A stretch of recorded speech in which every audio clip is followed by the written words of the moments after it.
예, 오늘은 수업 시간에 이 과수 생리 시간에 그 리코머의 법칙에 따라서 가지들이 이렇게 좀 많이 90도 이상 이렇게 각도가 커지는 경우에, 이렇게 하수되는 경우에 이 가지 수세가 굉장히 약해지는 그런 가지들을 유인을 좀 하려고 나왔습니다. 그래서 이 가지의 각도가 사립이 되면 사립이 될수록 가지는 강하게 자라고, 그 다음에 가지의 각도가 커지면 커질수록 하수 쪽으로 유인될수록 가지는 약해지게 마련입니다.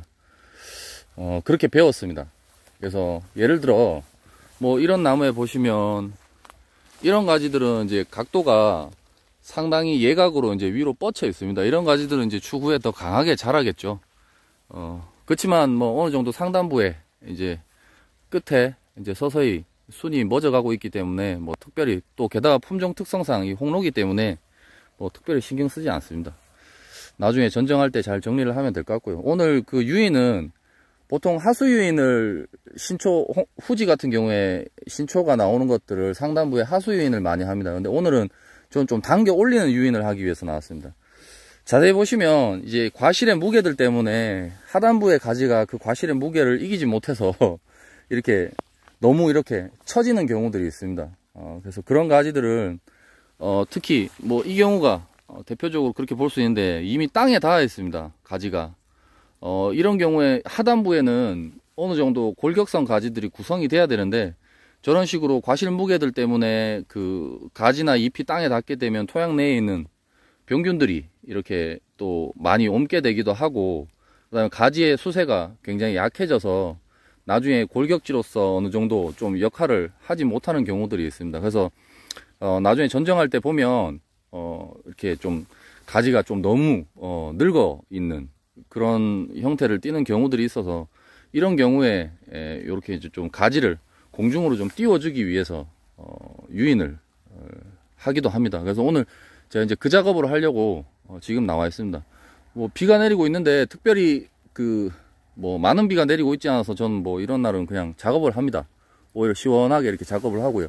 아까 말씀드렸던 사립하면 굉장히 강해진다라는 가지들이 뭐 요 앞에 이렇게 요런 가지들이 아주 특징적으로 그런 가지다라고 보면 될 것 같습니다. 한 중단부쯤에 있는 가지인데도 불구하고 굉장히 저렇게 이제 사립해서 도장성으로 저렇게 자라고 있는 모습을 볼 수가 있습니다. 뭐 아주 약했을 때, 뭐 그 아래에 있는 요 정도 느낌의 어떤 가지 약했을 때 뭐 예를 들어 유인을 했다든지 뭐 염지를 했다든지 하면 저만큼 강해지지 못했겠죠. 근데 그 각도를 그대로 유지해 버렸기 때문에 저렇게 굉장히 강해졌다라고 볼 수 있습니다. 그래서 지금 이 가지부터 한번 제가 묶어 올려 보도록 하겠습니다. 예, 제가 쓰는 유인 자재는 바로 요런 끈입니다. 그래서 저희 그 텐트 칠 때 그 로프를 연결하는 방식하고 비슷한 그런 유인끈을 사용을 하는데요. 보통 뭐 그냥 일반적인 노끈을 이용해도 상관은 없는데, 그러면 이제 작업 시간도 너무 더디고 일이 좀 작업이 좀 어려워지는 그런 성향이 좀 있습니다. 그래서 요 자재 하나에 몇백 원 정도 하는데, 제가 그냥 구입을 해서 좀 더 편리하게 작업을 하고자 한번 준비를 해 봤습니다. 그래서 요런 것들은 이제 바로 이렇게 살짝 걸면 되니까 작업 시간도 굉장히 단순해지고, 그 다음에 또 이제 노끈으로 작업을 하다 보면 아무래도 아까 보여드렸던 가지입니다. 이렇게 달려있던 좋은 과실들이 달려 있습니다. 근데 이런 과실들이 막 손을 대다 보면, 특히 홍로는 이제 과경이 되게 짧아서 툭툭 이게 사과가 떨어지는 경우가 있습니다. 그래서 가능하면 정말 살살 이렇게 유인 작업을 해야 되는데, 그 일반 노끈으로 하기에는 좀 뭐 위험한 부분도 있고 해서 제가 이런 자재들을 이용하게 됐습니다. 그러면 지금 자재 이용하는 거 한번 보여드리겠습니다. 제가 일단 핸드폰으로 이렇게 촬영을 하고, 그 다음에 또 이제 작업도 해야 되기 때문에 좀 더딘 모습 보여드려도 이해 부탁드리겠습니다.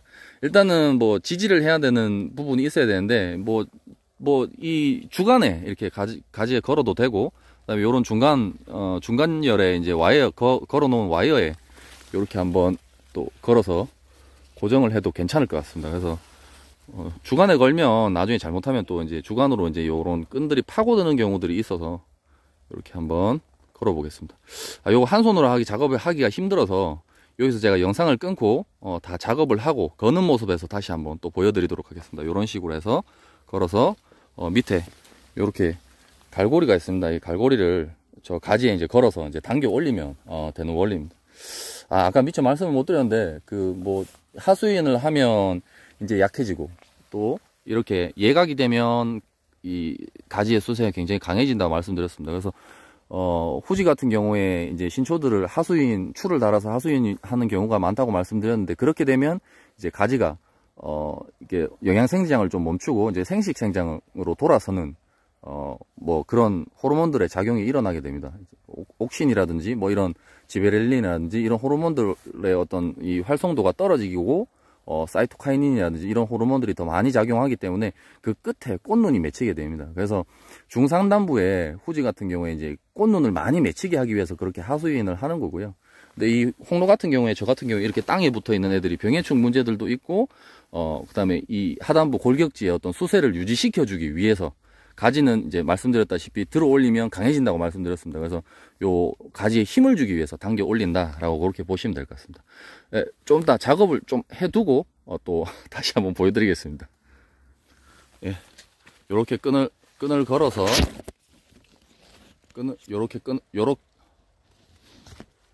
요렇게 끈을 걸어서 자, 그 군용 텐트 칠 때 보통 이런 형식으로 많이 이제 그 끈을 로프를 걸죠. 그래서 이렇게 끈을 건 모습입니다. 그래서 이렇게 쭉 따라오면 요 끝에 이렇게 고리가 있습니다. 요 고리를 그러면 저 땅에 붙어 있는 가지에 한번 걸어 보도록 하겠습니다. 자, 요 가지를 들어 올리겠습니다. 자,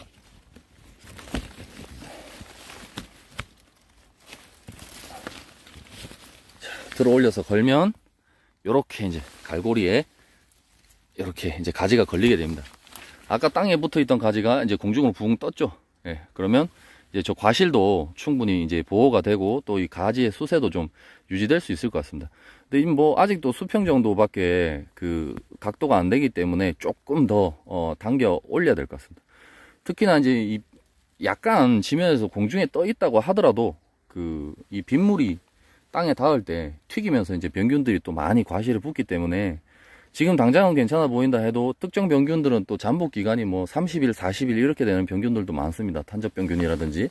그래서 뭐 땅에 가까이 있는 과실들은 그리 나중에 잘 되지 않는 경험을 저도 한 적이 있습니다. 그래서 요렇게 당겨 올려주면 훨씬 더 양질의 품질 좋은 과실을 생산할 수 있지 않을까 개인적으로 생각해 봅니다. 그리고 또 그런 내용들을 배웠기 때문에 요렇게 한번 적용을 한번 해 봤습니다. 예, 그러면 하단부 골격지에 어떤 이게 당겨 올리는 유인 오늘 작업을 한번 해봤습니다. 예, 감사합니다.